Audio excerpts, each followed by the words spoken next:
तू रे माझा मित्र या मालिकेच्या पुढील भागामध्ये आपण पाहणार आहोत.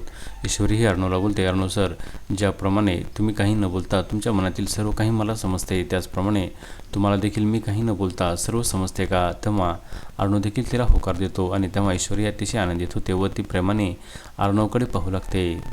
त्यानंतर आपण पाहतो अर्णवला एका व्यक्तीचा फोन येतो आणि अर्णव हा घरामध्ये सर्वांच्या समोर ईश्वरीला सांगतो, ईश्वरी, तुझ्यावर ज्यांनी अटॅक केला होता त्या अटॅकरला पोलिसांनी पकडलेलं आहे. आणि हे ऐकल्यानंतर वल्ल्याला देखील खूप मोठा धक्का बसतो आणि ती विचार करते, आता पोलिसांच्या रिमांडमध्ये गेल्यानंतर ते मारेकरी उमाकांतचे नाव घेतील आणि उमाकांतवर दबाव टाकल्यानंतर उमाकांत हा माझे नाव घेईल. मला जर आता या सर्व प्रकरणातून वाचायचे असेल तर मला नाईलाजाने उमाकांतला कायमस्वरूपी संपवावे लागेल. आणि असा विचार करून वल्लरी ही उमाकांतला कायमस्वरूपी संपवण्याचा डाव आखते. त्यानंतर आपण पाहतो रात्रीच्या वेळी अर्णव आणि ईश्वरी हे आपल्या बेडरूममध्ये झोपी गेलेले असतात. तेव्हा ईश्वरीला अचानक रूममध्ये धूर दिसू लागतो आणि ती अतिशय घाबरते व घाबरलेल्या अवस्थेमध्ये बेडवरून खाली उतरते. तेव्हा तिचे पाय हे जळत्या निखाऱ्यावर पडतात आणि तिच्या पायाला खूप भासते.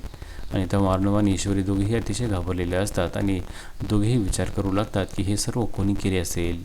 आता पुढे येणाऱ्या भागामध्ये ईश्वरीवर हल्ला करण्याच्या मागे वलेरीचाच हात होता. त्याचबरोबर घरामध्ये जे काही घडत आहे त्यामागे देखील वलेरीच आहे हे सत्य अर्णव आणि ईश्वरीला समजणार का, हे पाहणे अतिशय रंजक ठरणार आहे. तू रे माझा मित्र या मालिकेचे सर्व अपडेट्स पाहण्यासाठी आमच्या चॅनलला लाईक करा, शेअर करा आणि सबस्क्राईब करायला विसरू नका.